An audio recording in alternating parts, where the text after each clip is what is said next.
what an honor, what an honor. And I want to say that, Excellency, you have been incredible leader, incredible mentor, incredible for all of us on the continent. We see it. We want to do it like how you've done it. I'll start with this question. Bal, you build a gym here in 8-9 months, the vision. And now, here's the league, second time. I'm upset that we couldn't showcase it the first time because of COVID, but it's here now again. What are your feelings? Well, I'm very happy, I'm pleased, but Masai, I think you know where it all started from. He talked about the arena and the speed with which we built it. But every time that comes up, the memory goes back to when you invited us, me and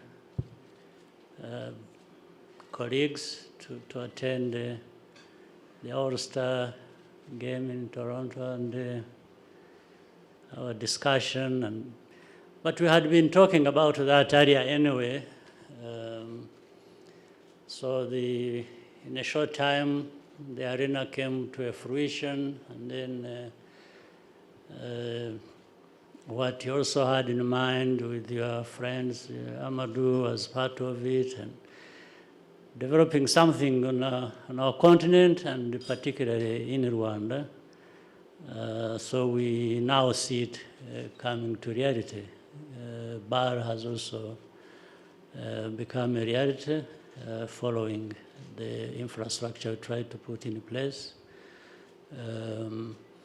So my feeling is that of pride and happiness, and that we have done something and it has materialized, and it's going to have impact as regards our young people and the development of talent on our continent. So much as I feel that happy, I'm also thankful to all of you who have been each contributing their part and making this happen. So I'll tell the story for 2 seconds. So we were at the All-Star game in Toronto, and everybody knows it was very cold, the coldest time of the year, and the coldest winter we ever had. And His Excellency was at the game, and I saw him putting his head down watching the game, and I thought, oh God, I hope he's not cold, or I hope he's not sick, or... Well, it was cold, for sure. So I asked him, I said, is everything okay? And he put his head up, I'll never forget, and he said, how much does it cost to build an arena like this? And it gives me really great joy to actually think of it that way.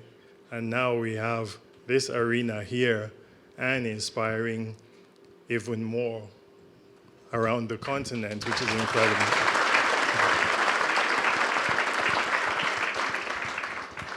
Sports as a catalyst. It seems to be like injecting something in the continent and the transformative growth of everything we do on the continent. There's something about sports. What are your thoughts there?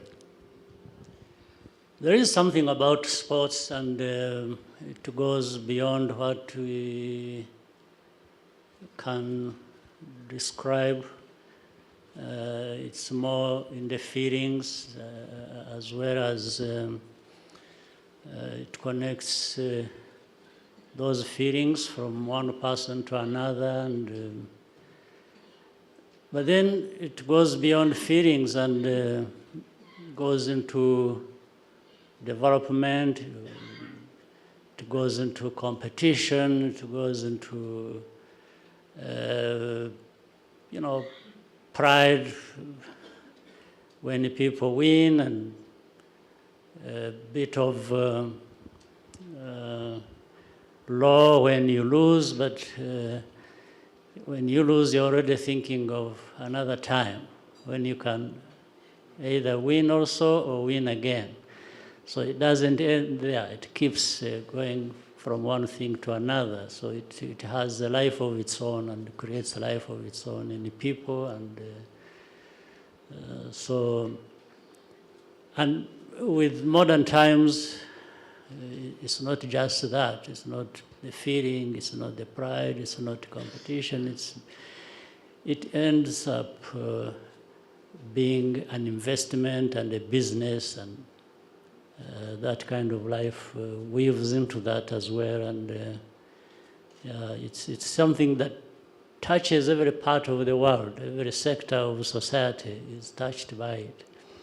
You know, sometimes you see either, well, it is arena or a stadium, people playing soccer or this, and you see 90-year-olds or even 100, there are very few, but sometimes they're also there in the arena, happy, enjoying. You can see life is being added to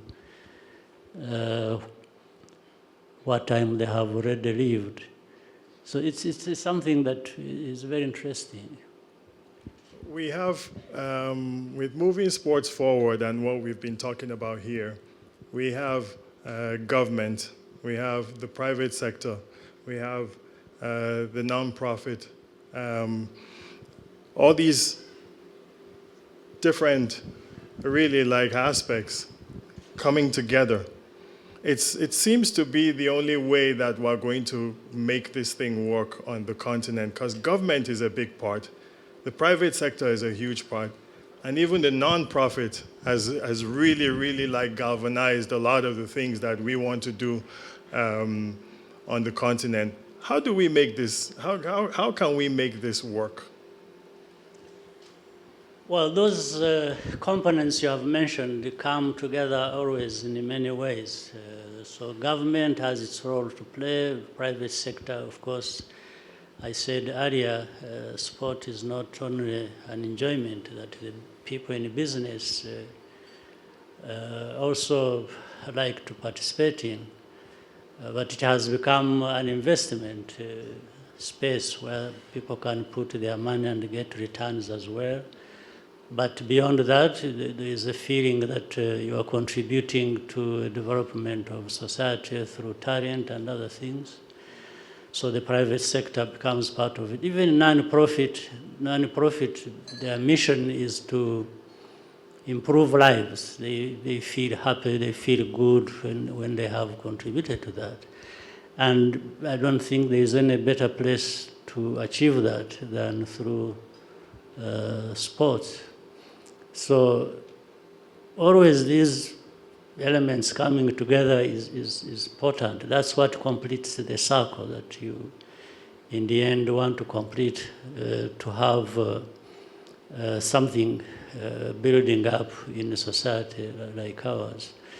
So government, though, is so important in the regard of making sure that they create an enabling environment. They can't do it alone. They always want, but to make sure that they facilitate, they create an enabling environment, they put a policy in place to help and guide people in their activities. But when it comes to the real investment to flow, then the private sector, I think, has a much bigger role, and the non-profit, because they are focused on these things that make a difference for people and can take advantage of that environment that has been put in place. So it's always you are going to get the best results with all these facets of our society coming together. Bal has kind of used this caravan system around we've been in Cairo, been in Dakar, now Kigali here. There seems to be an excitement in East Africa here, and DRC joining the East African community. How do you see that really like affecting sports here with these countries here really bringing a lot of energy? Yeah, sports already is being affected by and through individual countries, and sometimes going beyond the neighbors and to other places. But the fact that neighboring countries can come together as a sub-region like the East African community, that means you are bringing what the efforts have been and the progress and success of one nation and the other all together to form a much bigger thing. But as we said, more of an analogy really than just the fact of it. I'm saying if even in business you're looking for a bigger market, even in sports, thrives better when these individual countries come together and form a bigger space for competition, for development, for investment, and all kinds of things. So the fact that DRC has joined the other countries, South Sudan, Kenya, Uganda, Tanzania, Burundi, Rwanda, and it's going to definitely put more energy into it, more interest, because that's a large population. So there are many things that are going to feed off each other and keep just going up. We had a few youth here speaking before we're going to Rafiki open a court, more youth, the junior NBA, they're doing incredible work around the continent. The youth in Africa is moving. And how do you see us even encouraging them more, to do more, to be partners with what we're doing, to grow the game of basketball and sports on the continent? I think what we have to do is give them a little bit to start with that they need, and they will do the rest. Already with the youth, the energy, the talent, the desire to do things, whether it is sports or other things, is there. So all we need to do is really give them a chance and give an injection of some of the little things that are required, even certain basics in some places, like the arena we are going to visit, and it's not as fancy as the other one that we were talking about earlier, but where it is and what it is going to facilitate is huge for that community that can access it near and far. So the young people that are there, it's not just the numbers are obvious. It's the whole continent. If you look at the percentage of the young people, they are always in the 70s and so on in different countries. And therefore, all kinds of talent are just locked in there. And all we have to do is to release everything for the young people to do their part that they want to do. So every small contribution, the aggregate of that will make a big difference for the young people. They are not just about sports.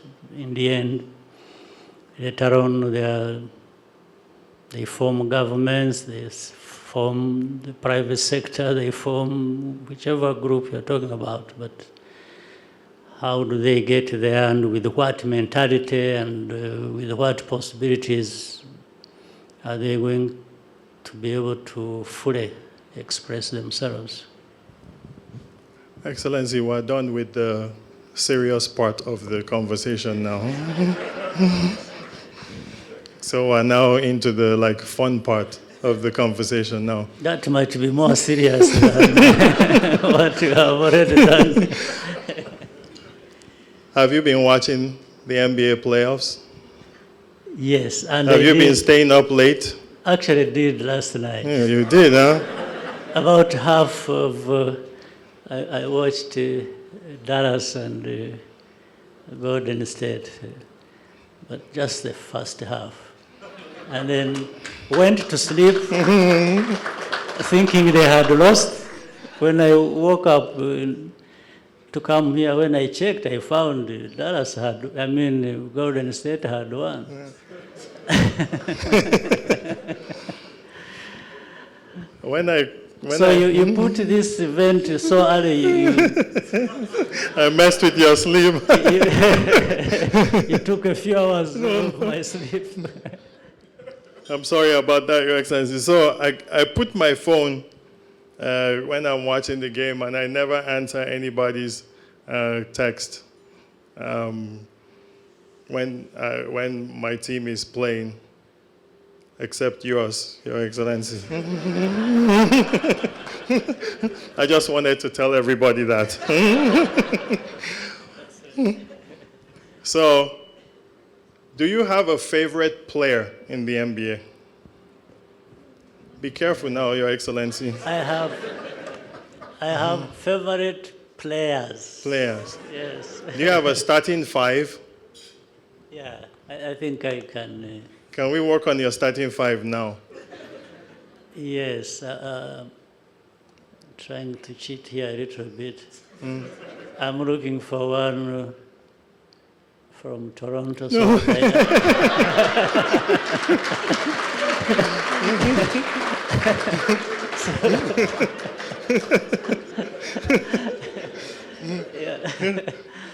Okay, you're allowed to. In Toronto, I'm a fan of Masai, so I want to see him as a player, not as a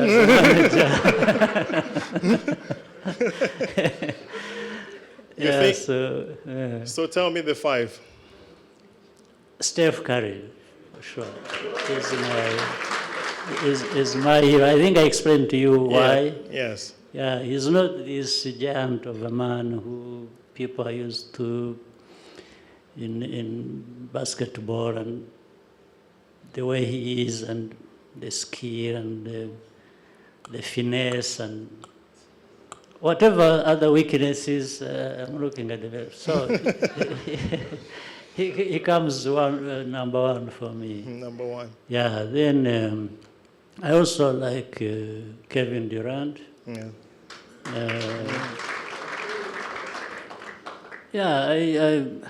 I like LeBron too.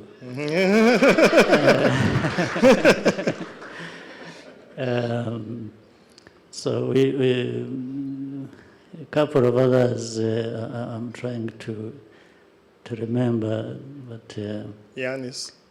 of course. Oh, wow, how can I forget that? Yeah. How could I have forgotten? Thank you for. I'm doing my job now, Excellency. At one time, I thought he was coming to Toronto, but what happened? If I make any comments now, Excellency, it's going to cost me a lot of money.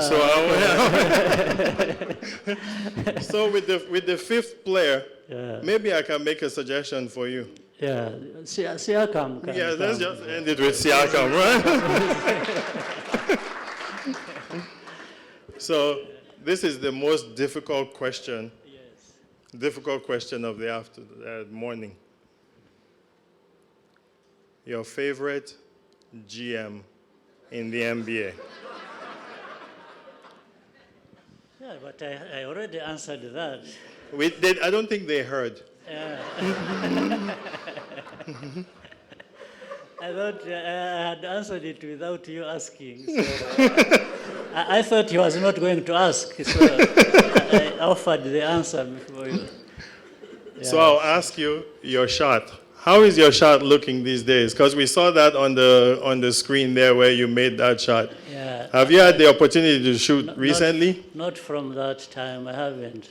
Maybe the last was following the other one. I think there's what we did at the arena. Yes. Yeah, I haven't been practicing, but you never know. It might be better now. It might be better now. Yeah. Huh? Well, for us, Your Excellency, your leadership, your mentorship, and I think we all need a father, a big brother to lead us the right way. You have shown us that, and I truly believe that I know you give me confidence to walk as an African wherever we are. Thank you. Thank you. And I know I speak for a lot of everybody, not just here on the continent. And I'm so proud for what you've done, what you continue to do, and what you do. And God will bless you. And I'm so proud that you're part of like an unbelievable game, that the help you give us, the friendship you've given us with the NBA, the Giants of Africa, with the youth. For me, it's powerful for us. And we stand in Africa, and we stand strong. And we stand by you, and we continue to go, because this continent will be great. Ladies and gentlemen, His Excellency, Paul Kagame. Thank you. Thank you. Thank you very much.